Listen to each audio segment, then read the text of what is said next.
Salam sejahtera dalam kasih Yesus Kristus Tuhan. Penonton sekalian dimanapun Anda berada, kita jumpa dalam pelayanan doa di sore hari ini. Mari sebelum mulai, saya ajak Anda arahkan hati kepada Tuhan Yesus. Haleluya Yesus. Glory, haleluya Yesus. Haleluya Yesus.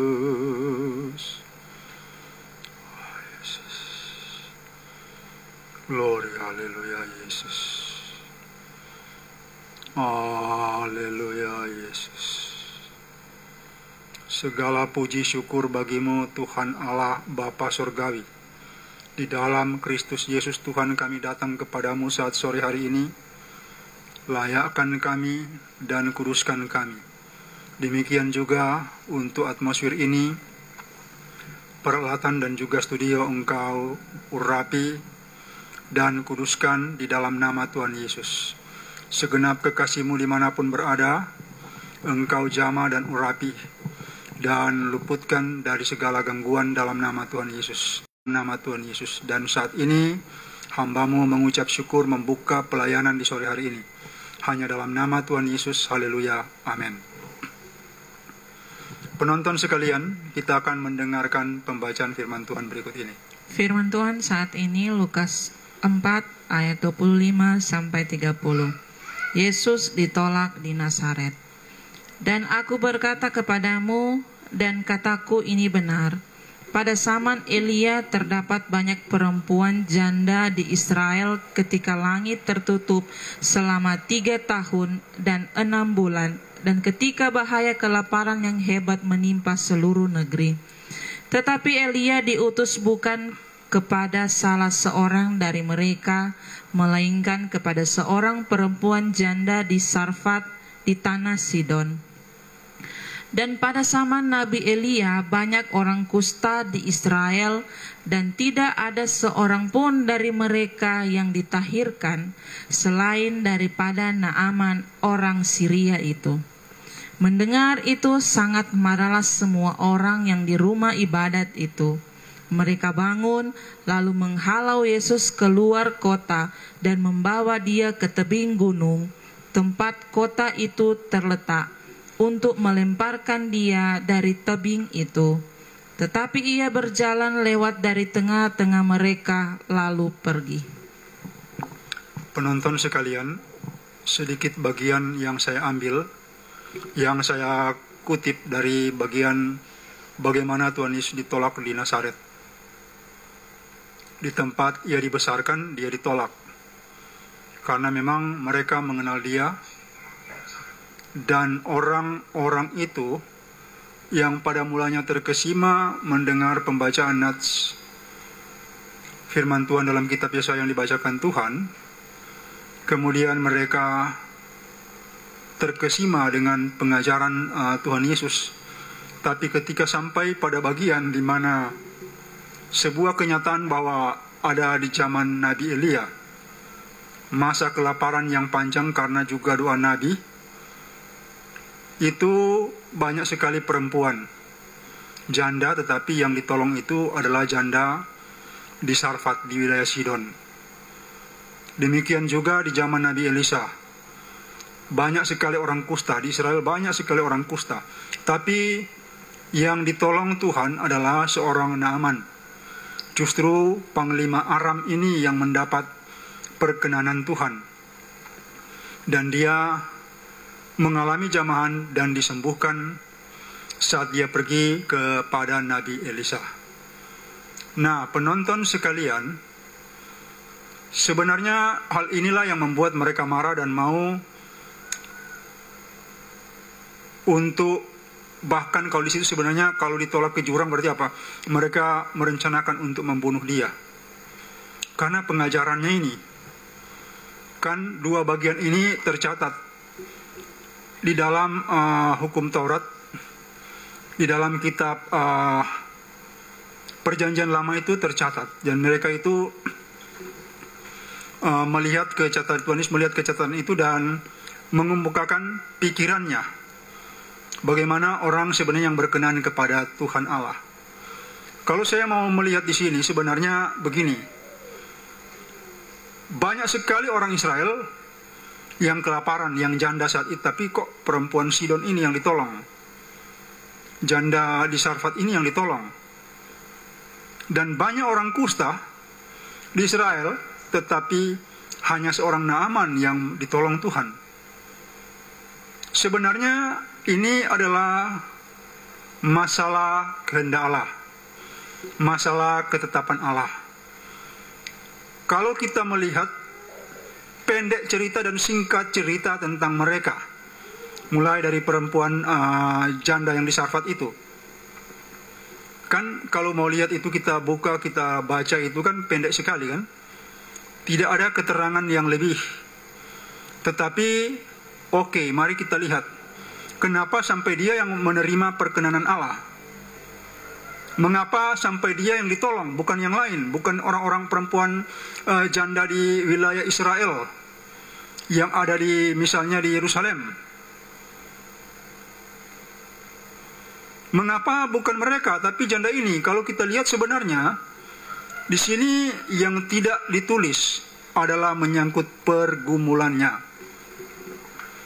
Pergumulan dari janda ini tentunya dia juga adalah orang yang berdoa. Dia adalah orang yang berdoa dan meminta pertolongan Tuhan. Dan tentunya pergumulan janda ini sangat hebat. Kenapa? Bayangkan di timing di mana dia akan segera mati, dia dan anaknya, kalau tidak ada makan lagi akan segera mati.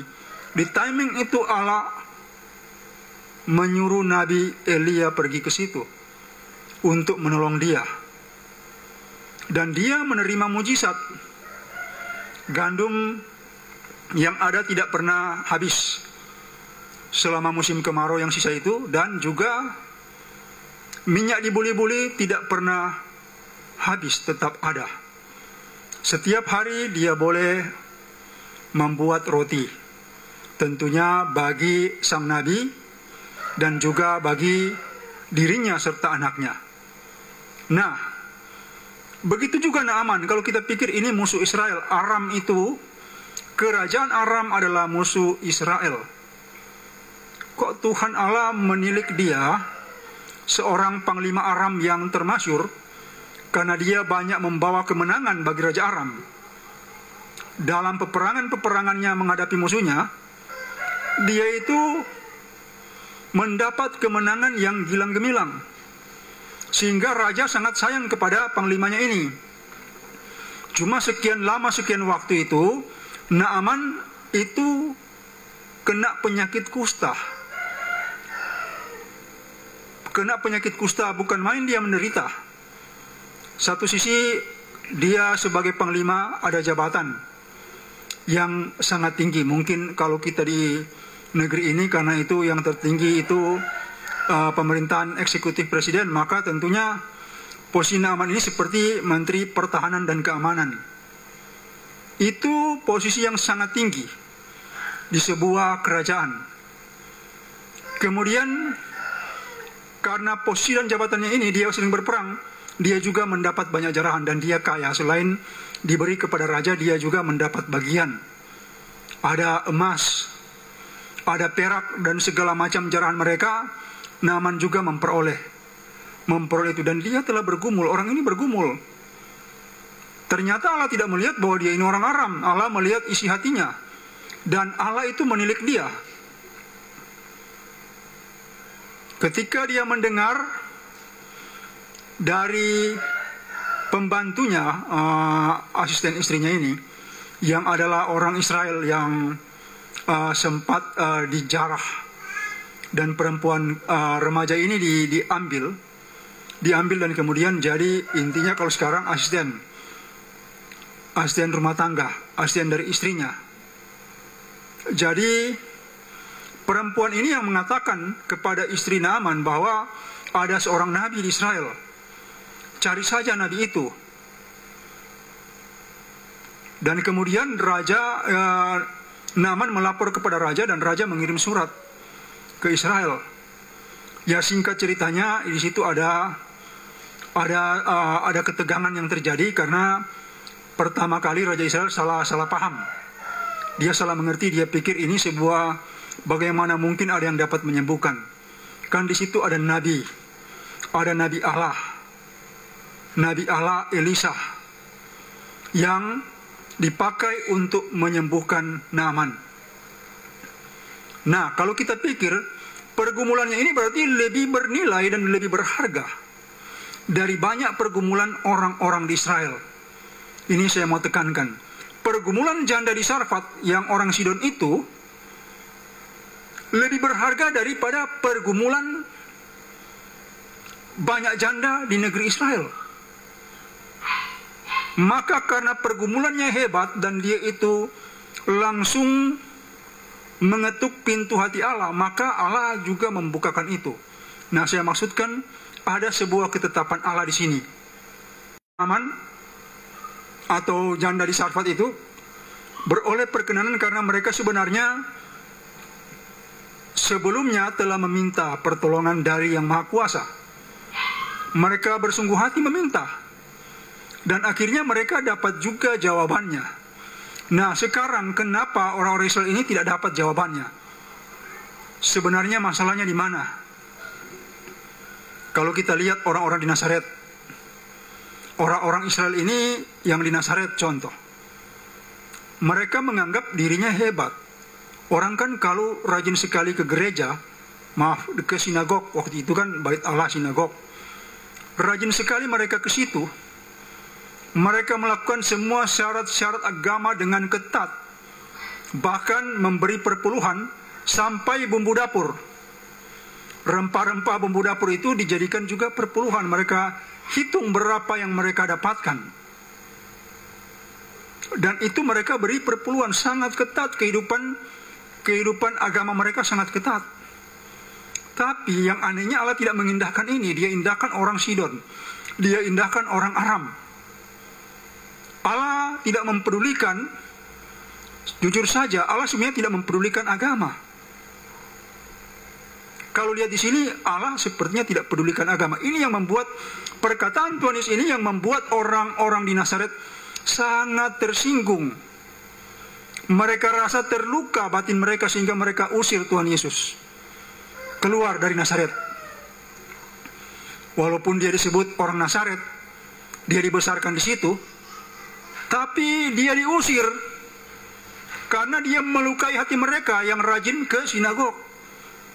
Ketika dia membeberkan sebuah fakta tentang Naaman dan tentang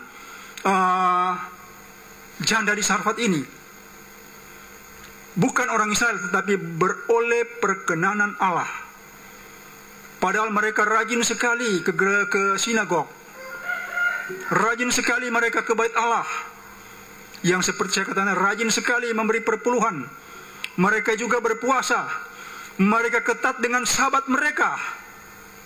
Tata cara dan formalitas agama Yahudi mereka betul-betul sangat ketat. Kalau memang Allah melihat itu, dengar baik-baik.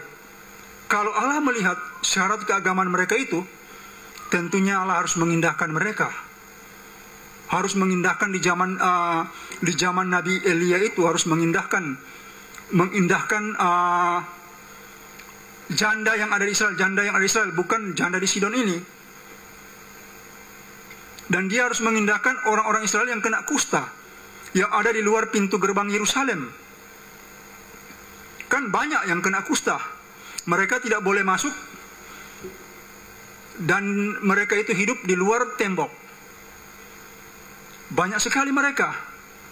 Tapi aneh sekali, seorang Naaman yang juga menyembah berhala, itu yang dikenan Allah.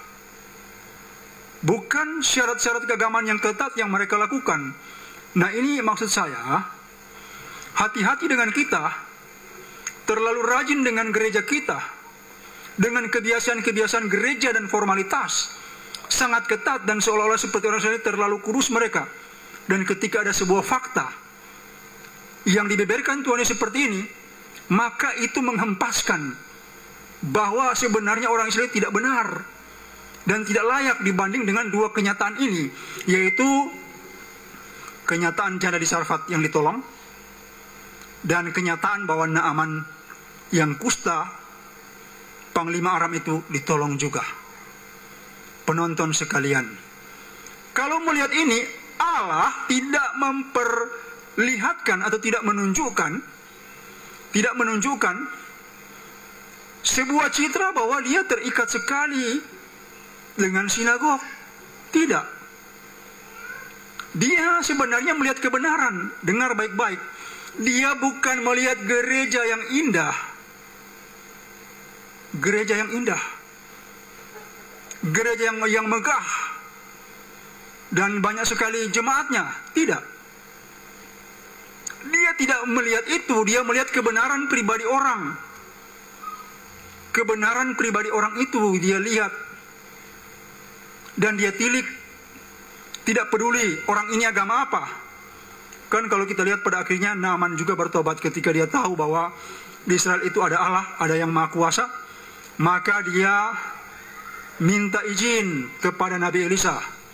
Jikalau boleh dia sebagai panglima akan tetap mengawal rajanya, tuannya, pergi ke kuil dewa Rimon. Tapi dia tidak akan pernah lagi menyembah dewa itu. Karena yang disembahnya adalah Allah Israel. Setelah dia disembuhkan. Penonton sekalian, dengar baik-baik. Saya bilang minggu kemarin bahwa cara pikir Allah telah berubah dan dia kembali seperti zaman Sodom dan Gomora. Dia tidak peduli dengan mereka itu semua mati dan musnah. Atau dia telah kembali seperti zaman Kejadian pasal 6. Kejahatan manusia sangat hebat. Dia benci dengan itu dan dia punahkan mereka. Tinggal ada seorang Nuh, sekeluarga. Itulah kemudian cikal bakal manusia berikutnya. Nuh sekeluarga itu yang menjadi cikal bakal manusia berikutnya, karena mereka, Allah mendapati Nuh itu tidak bercacat celah. Walaupun saya baca-baca dia tidak bercacat celah, tapi dia ini pemabuk. Sampai mabuknya itu, gilanya itu dia telanjang. Dan ketika itu juga ketika anaknya ketawa karena dia telanjang, itu dia kutuk anaknya dan kutukan itu mempan. Nah, penonton sekalian, pandangan Allah yang berubah ini yang kita harus perhatikan, dia tidak terikat dengan gereja kita. Seolah-olah dia itu harus tunduk kepada gereja. Allah itu bukan di luar gereja, maksudnya Allah itu mengatasi kebudayaan, religi, agama, termasuk agama Kristen, itu sebagai bentuk kebudayaan manusia. Dan sebenarnya kalau melihat ini, di era Tuhan seperti dia tidak menghargai ini. Bagi dia lain. Di zaman Nabi Elia dan Nabi Elisa, dia memperlihatkan sikapnya. Jadi jangan kita salah mengerti. Seolah-olah Allah berkenan kepada kita karena kita rajin beribadah. Tunggu dulu, apa yang kita lakukan, apa yang kita perbuat, yang di luar itu kuncinya. Sebenarnya untuk masuk ke sebuah ketetapan Allah, orang itu harus berusaha. Berusaha untuk apa? Berkenan kepada Allah. Berarti apa? Siang malam dia harus datang kepada Allah untuk meminta perkenanan Allah. Sedikit-sedikitnya seseorang yang mendapat perkenanan Allah itu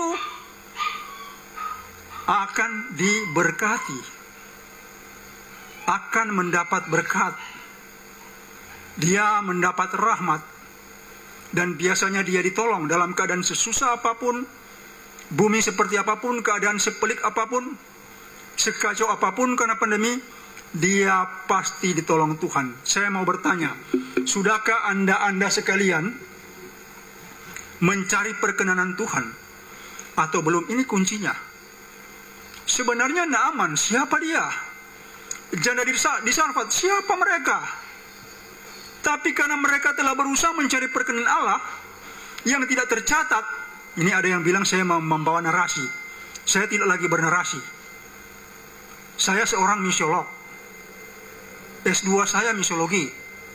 Dan saya belajar tukar pikiran dengan senior-senior dan juga dosen-dosen saya. Ada beberapa di antaranya penulis buku yang terkenal. Itu pergumulan mereka yang hebat mengakibatkan Allah jatuh kasihan kepada janda di Sarfat. Orang yang seunggul dia tidak boleh mati. Maka Allah mengutus Nabi Elia pergi kepadanya.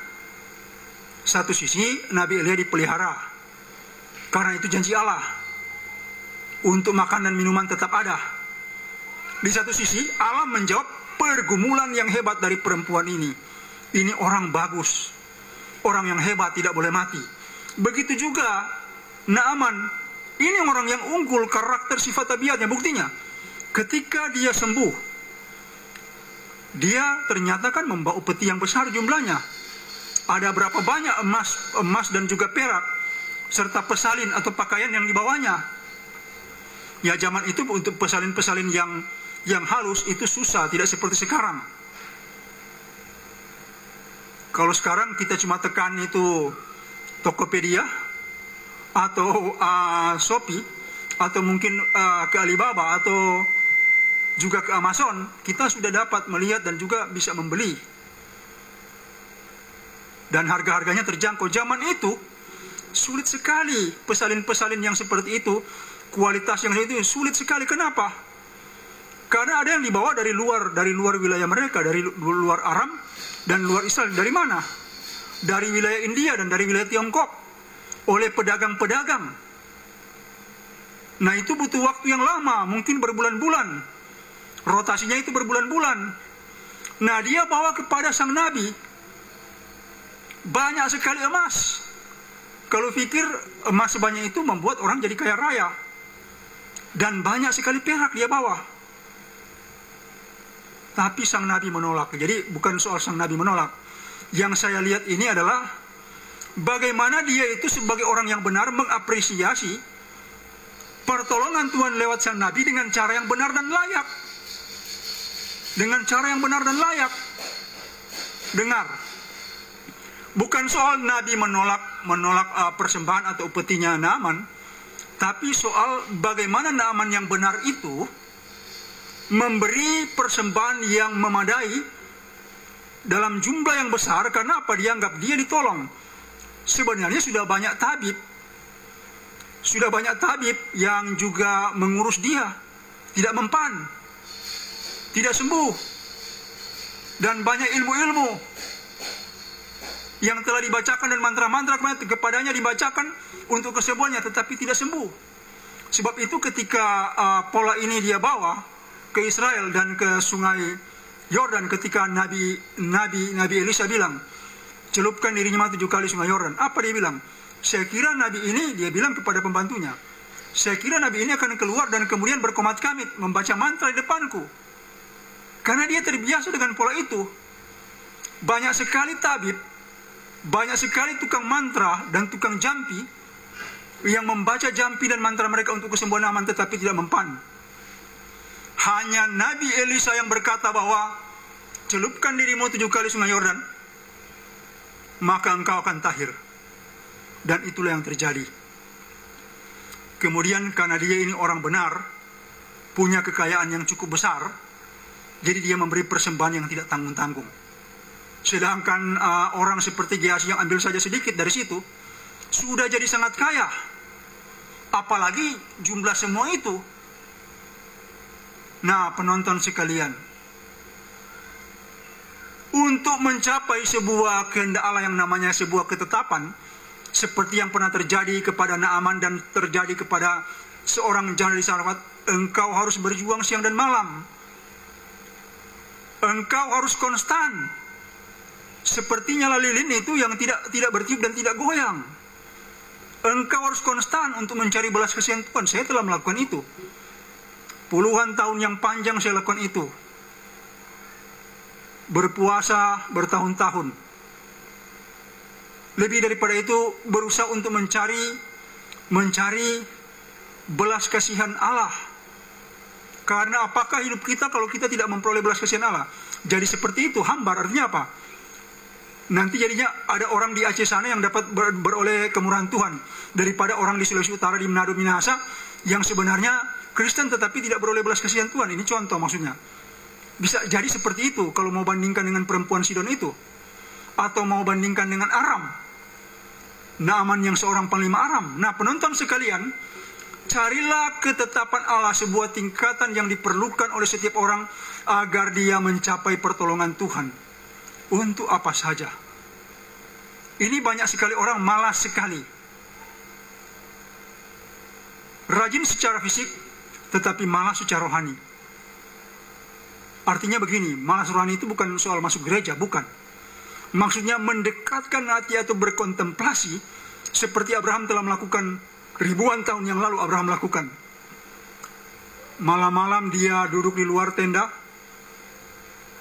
dia lihat ke atas, dia lihat bintang-bintang di langit, dia lihat bulan, dan dia berkontemplasi dengan Allah yang hidup. Nah, saya mungkin tidak dapat mengajarkan caranya. Yang pasti, engkau kalau mau mencapai ketetapan Allah, seperti janda di Sarfat dan seperti panglima Aram yang bernama Naaman, engkau harus mencari Allah sungguh-sungguh, konstan dan konsisten. Ada orang-orang tertentu, karena mereka dari gereja Presbyterian,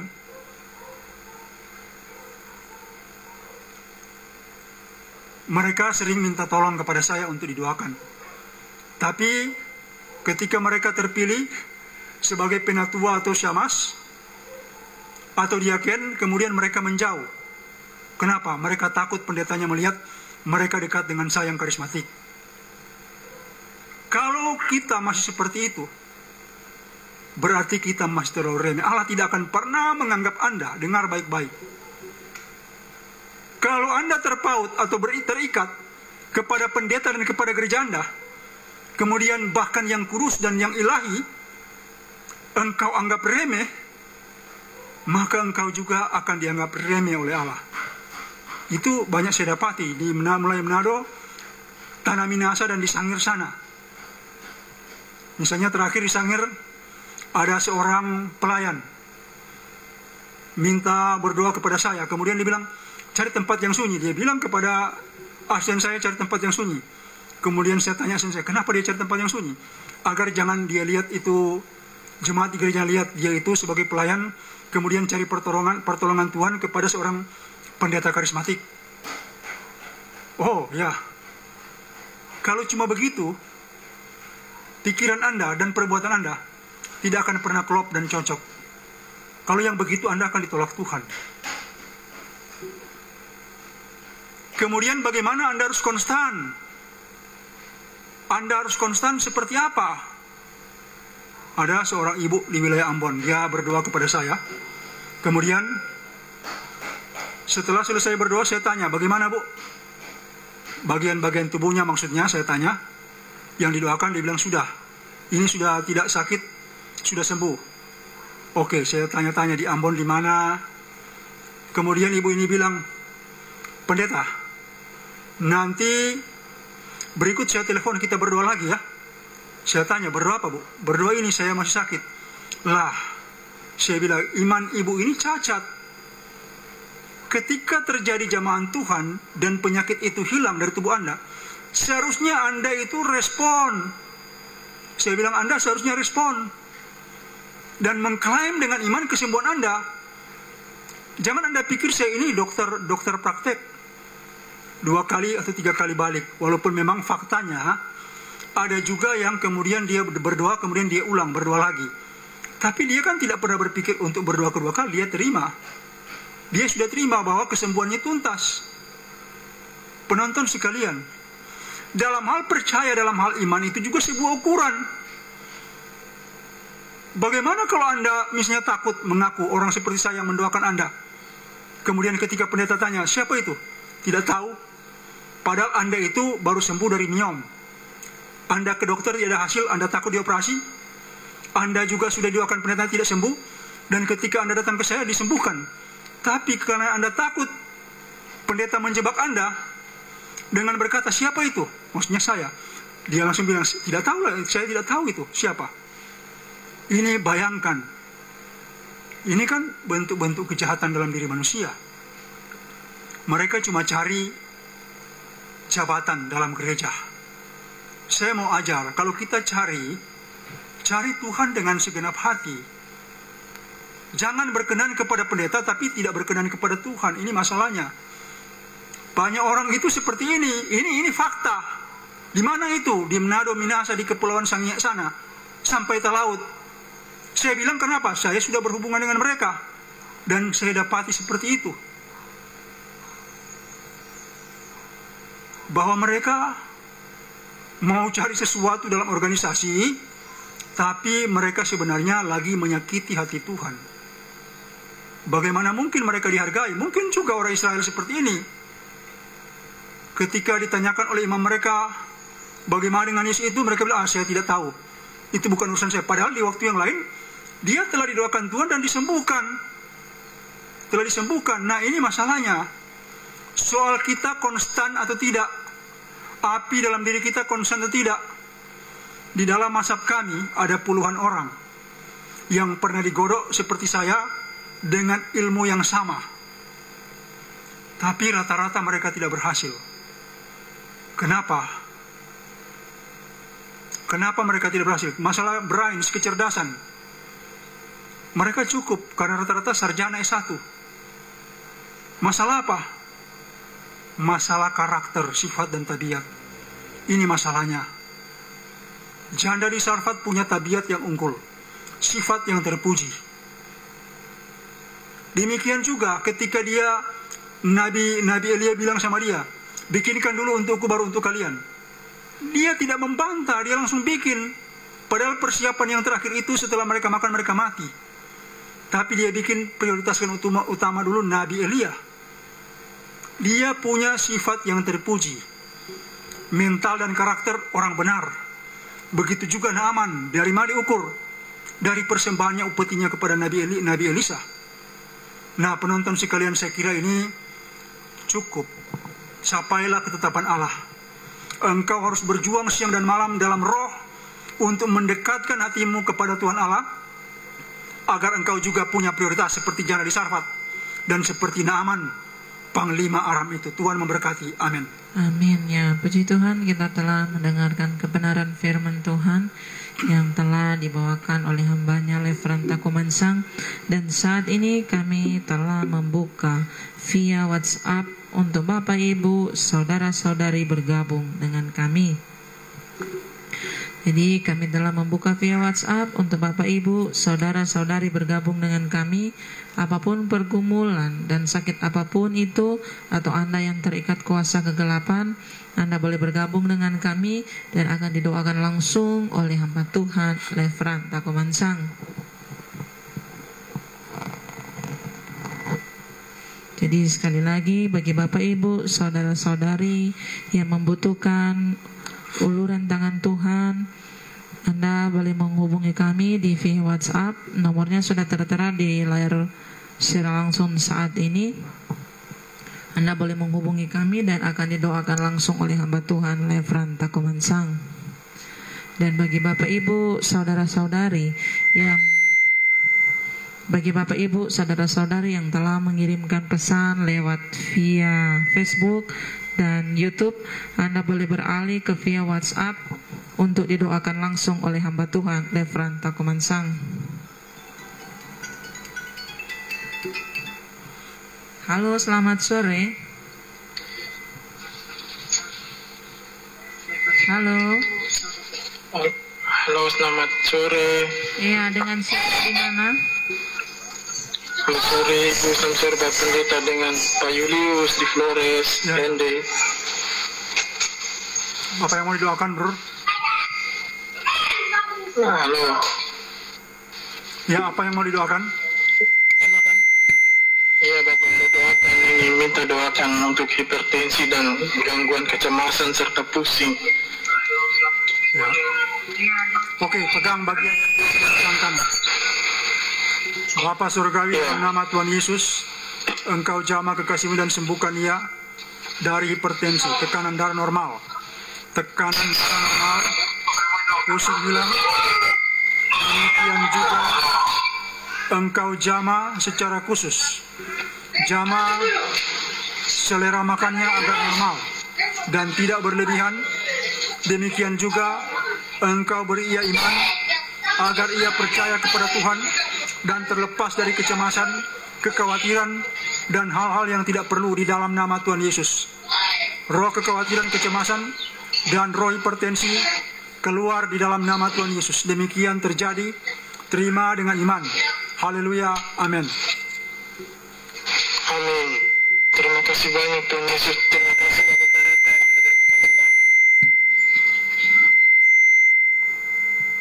Iya, kami masih menantikan lagi Bapak Ibu, saudara-saudari bergabung dengan kami di via WhatsApp yang nomornya sudah tertera di layar ponsel Anda. Jadi bagi Bapak Ibu, saudara-saudari yang rindu didoakan, apapun pergumulan dan sakit apapun itu, Anda boleh bergabung dengan kami dan akan didoakan langsung oleh hamba Tuhan Levranta Kumansang. Dan bagi Bapak Ibu saudara-saudari yang telah mengirimkan pesan lewat Facebook dan YouTube, mohon Anda beralih ke via WhatsApp untuk didoakan oleh hamba Tuhan Levranta Kumansang. Jadi bagi Bapak Ibu yang telah mengirimkan pesan lewat Facebook dan YouTube, Anda boleh beralih ke via WhatsApp untuk didoakan langsung oleh hamba Tuhan Levranta Kumansang.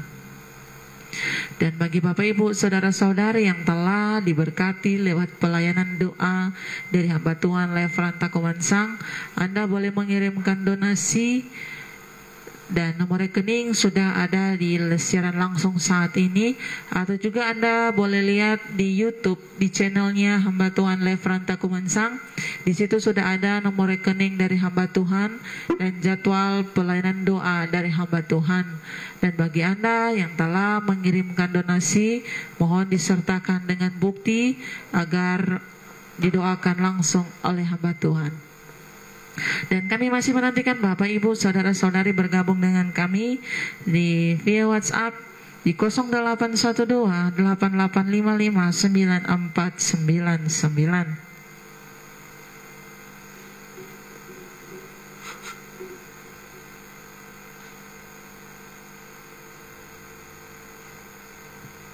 Jadi kami masih menantikan Bapak Ibu saudara-saudari bergabung dengan kami di via WhatsApp di 0812 8855 9499. Nomornya sudah tertera di layar secara langsung saat ini.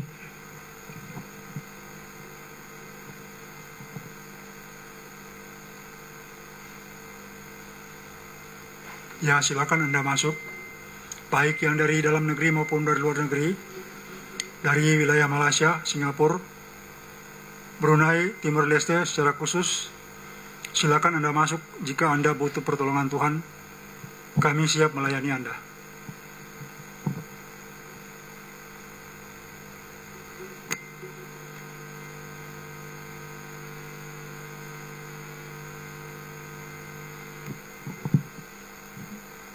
Jadi bagi Bapak Ibu saudara-saudari yang membutuhkan pertolongan Tuhan, Anda boleh menghubungi kami di via WhatsApp. Nomornya sudah tertera di layar ponsel Anda saat ini. Di Anda yang dalam kelemahan tubuh atau Anda yang terikat kuasa kegelapan, Anda boleh bergabung dengan kami dan akan didoakan langsung oleh hamba Tuhan Levranta Kumansang. Dan bagi Bapak Ibu saudara-saudari yang telah mengirimkan pesan lewat Facebook dan YouTube, Anda boleh beralih ke via WhatsApp untuk didoakan langsung oleh hamba Tuhan. Jadi bagi Bapak Ibu saudara-saudari yang telah mengirimkan pesan lewat Facebook dan YouTube, mohon Anda beralih ke via WhatsApp untuk didoakan langsung.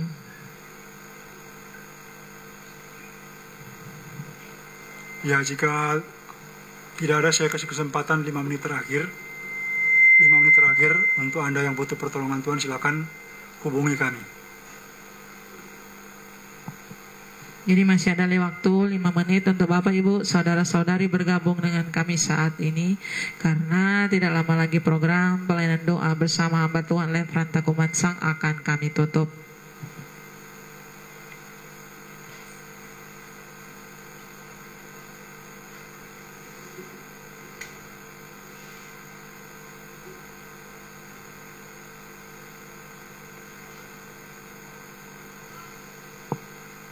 Jadi sekali lagi bagi Bapak Ibu, saudara-saudari yang telah mengirimkan pesan lewat Facebook dan YouTube, Anda mohon beralih ke via WhatsApp untuk didoakan langsung oleh hamba Tuhan Lefranta Kumansang.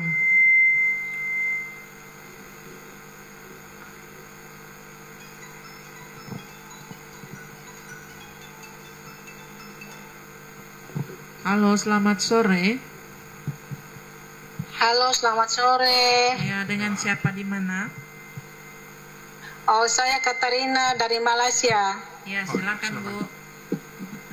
Oh, begini saya minta Bapak Pendeta tolong doakan kakak saya. Kakaknya di mana itu? Ibu Catherine, kakaknya di mana?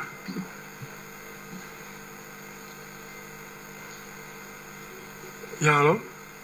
Kakak saya sakit, dia di Malaysia, tapi dia di bagian di Keningo juga, tapi jarak jauh. Jadi saya minta, ya dia demam sakit, batuk. Oke. Arahkan tangankan Anda ke dia. Ibu Catherine, arahkan tangankan Anda ke kakak Anda saat ini. Tolong Anda imani. Bapa Surgawi, dalam nama Tuhan Yesus, Engkau jamah seorang yang diorder oleh Catherine, yaitu kakaknya sendiri. Oke, Pak Pendeta, oke. Demam dan juga batuk berhenti, demam sembuh dalam nama Tuhan Yesus, dan batuk berhenti di dalam nama Tuhan Yesus. Sembuh, demikian terjadi di dalam nama Tuhan Yesus. Terima dengan iman. Haleluya. Amin. Ya, oke Ibu Catherine. Saya sudah doakan ke Anda. Terima dengan iman. Tuhan memberkati. Amin, amin. Terima kasih Pak Pendeta. Oke.